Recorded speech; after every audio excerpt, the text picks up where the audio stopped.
B Monster Laboratory here.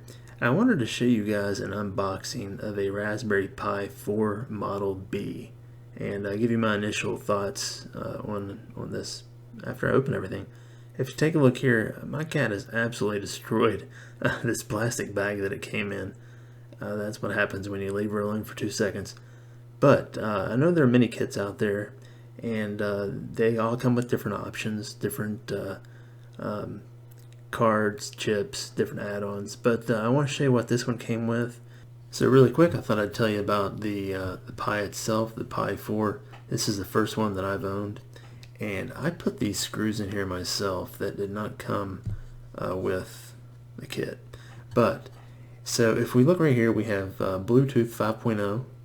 Over here we have a 40-pin general purpose input-output header, which is convenient, kind of nice.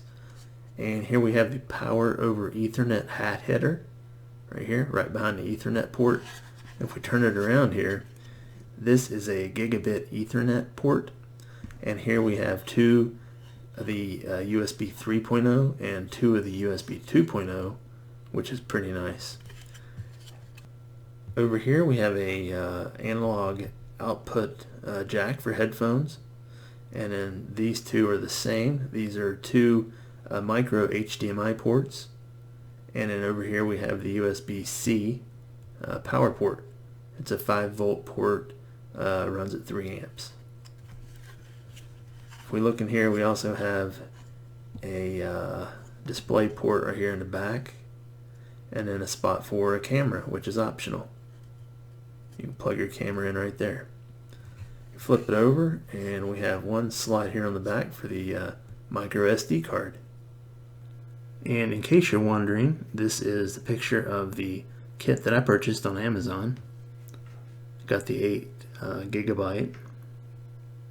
Now, some of you may not be familiar with a Raspberry Pi. It's basically a pocket-sized computer, and you can plug it into a monitor, use a standard keyboard and mouse, and use it for computing and learn how to program in languages like Scratch and Python. Now, this first box just contained the Raspberry Pi board itself, and then this piece of paper and this booklet. It's just the safety and user guide for the Raspberry Pi. Now, this box contains the official Raspberry Pi USB Type-C power supply. Now, I believe they do come in black and white. This one is obviously the black one. And if you turn it over here, you can see that Raspberry Pi logo right here on top. The next item in this kit is the HDMI to micro HDMI. It allows you to plug your HDMI cable into the micro HDMI slot here on your board. Now, my monitor is pretty old. It's from 2004. It does not have that HDMI port that I need, so I'll connect this cable to a standard HDMI to DVI adapter cable, and that'll allow me to use an older monitor.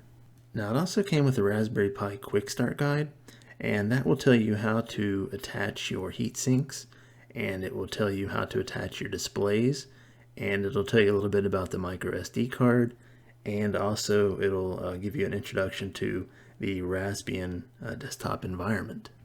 Now, this kit that I purchased comes with a totally enclosed case. It's a plastic case. There's nowhere for the hot air to escape or the warm air, and ideally I'd want the heat sinks and a fan. So let me know what you think. Do you agree?